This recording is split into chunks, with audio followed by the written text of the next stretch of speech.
Halo, ada berita bola apa hari ini? Hari ini gua nggak mau bahas soal berita bola atau pengamatan basic dari sepak bola, tapi gua mau ngebahas soal fiksi sepak bola. Pertama dan utamanya kayaknya cuma satu ini yang mau gue bahas. Kenapa Jose Mourinho nggak ke AC Milan? Atau lebih tepatnya kenapa AC Milan nggak ngambil Jose Mourinho? Pertama tentu aja AC Milan nggak mau ngambil Jose Mourinho karena gajinya yang terlampau mahal dan Jose Mourinho selalu melampirkan klausul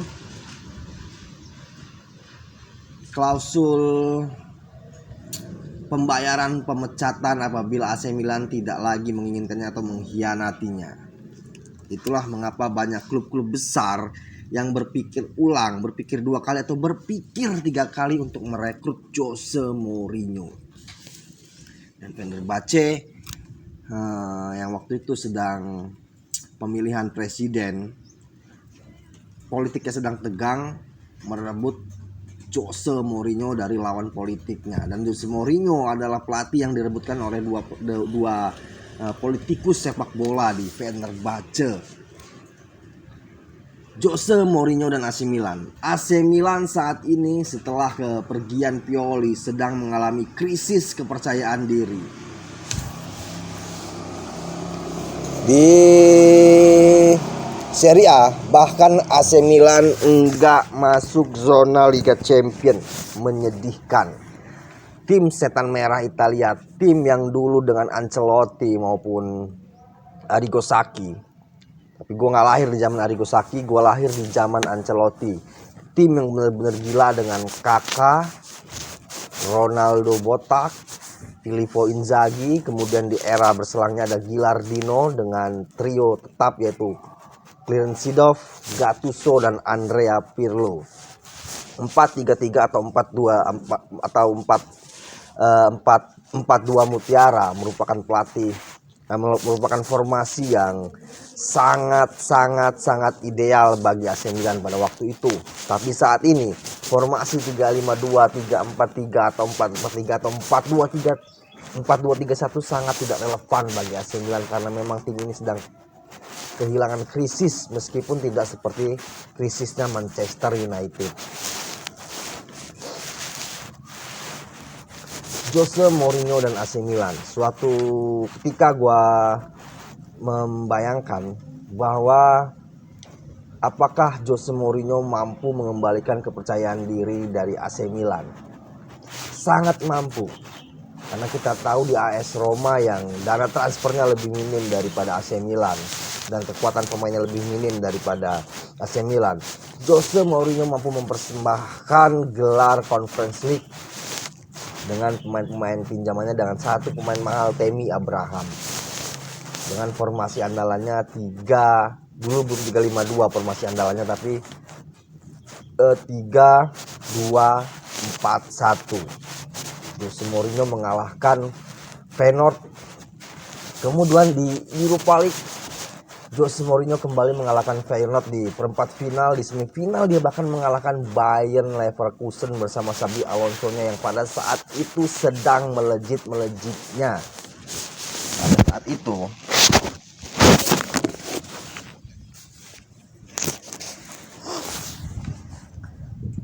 Jose Mourinho hanya kalah adu penalti di partai final melawan Sevilla yang partai final penuh kontroversi. Nah, Jose Mourinho dan AC Milan. Gua rasa Jose Mourinho adalah pelatih yang tepat untuk mengembalikan kejayaan atau setidaknya keangkeran dari AC Milan. Lantas, siapa pemain yang akan direkrut Jose Mourinho untuk melakukan format bermain yang mengerikan di AC Milan, counter attack cepat dan gaya-gaya bermain direct cepat dari Jose Mourinho? Pertama itu gue kangen dengan formasi 4-2-3-1 dari Jose Mourinho.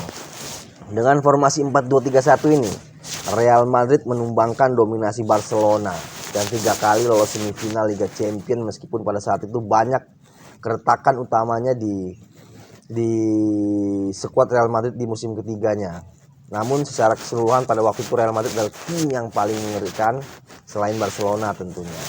Namun terjadi keretakan-keretakan karena arogansi dari Jose Mourinho yang menyingkirkan Casillas, memarahi Mesut Ozil, bahkan dengan Ronaldo. Di AC Milan, gue kangen dengan Jose Mourinho dengan 4-2-3-1-nya. Karena saat ini Jose Mourinho banyak memainkan 3 back. Ya 3 back bukan hanya Jose Mourinho sih yang melakukan. Dia lebih, Jose Mourinho mau gak mau dengan skuad yang ada, dengan perkembangan zaman yang bermain direct dan harus parkir bus dengan banyak back, dia lebih maksimalkan 3-5-2. Bahkan di Fenerbahce pun dia bermain dengan 3-5-2, sesekali bermain dengan 4-3-3 atau 4-2-3-1. Namun 4-2-3-1 nya adalah formasi gagal di Fenerbahce. Tapi 4-2-3-1 adalah formasi yang membawa gairah baru dalam sepak bola Jose Mourinho bersama Real Madrid, dan kesuksesan bersama Chelsea. 4-2-3-1 juga Mourinho terapkan di Chelsea sehingga Chelsea bisa kembali merebut gelar Premier League dari Manchester United pada saat itu, setelah kepergian sebelum kepergian Sir Alex Ferguson. Dengan memaksimalkan peran Hazard di depan sebagai winger kiri yang berpenetrasi ke dalam kotak penalti, dan Oscar sebagai penyulap dari luar garis kotak penalti, dan di kanan ada Willian dengan strikernya yang utama adalah Diego Costa.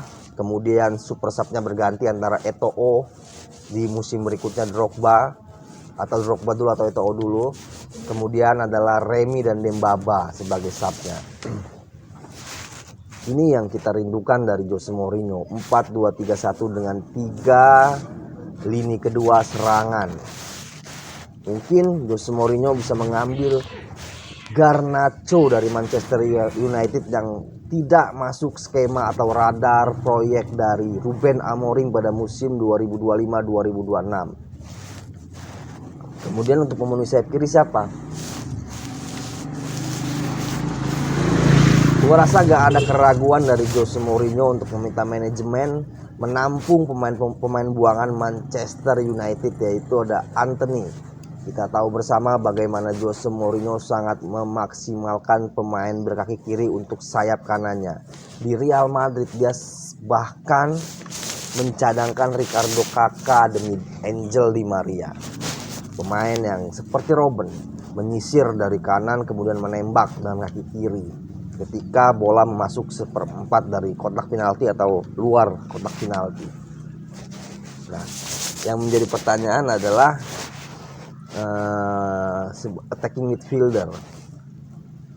Siapa yang mengisi pos attacking midfielder di AC Milan Jose Mourinho jika saja mimpi ini benar-benar terjadi? Ini yang masih menjadi pertanyaan.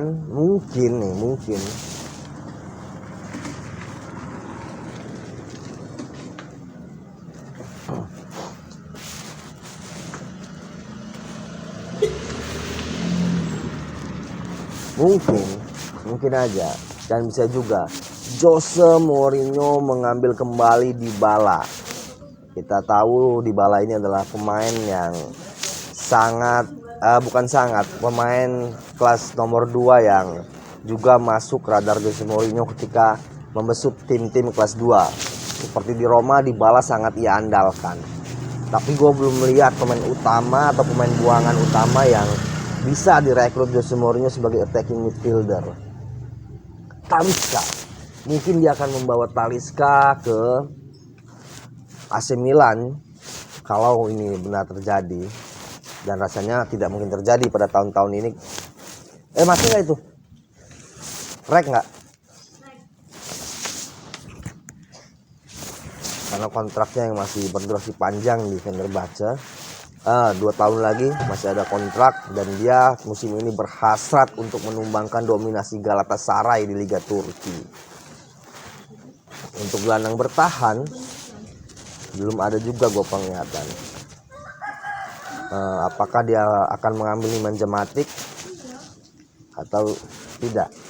Namun yang pasti Andre Talisca adalah saat ini juga menjadi pemain kartu as dari Jose Mourinho. Karena Jose Mourinho ini memang menyukai beberapa pemain yang bisa bermain dalam beberapa skema.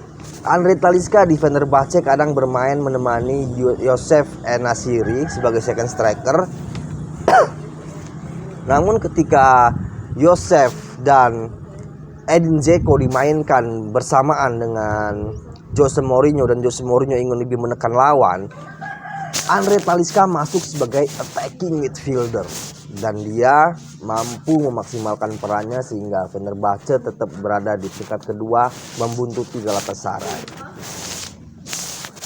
Dan itu tadi pembahasan gue tentang fiksi dari Jose Mourinho dan AC Milan.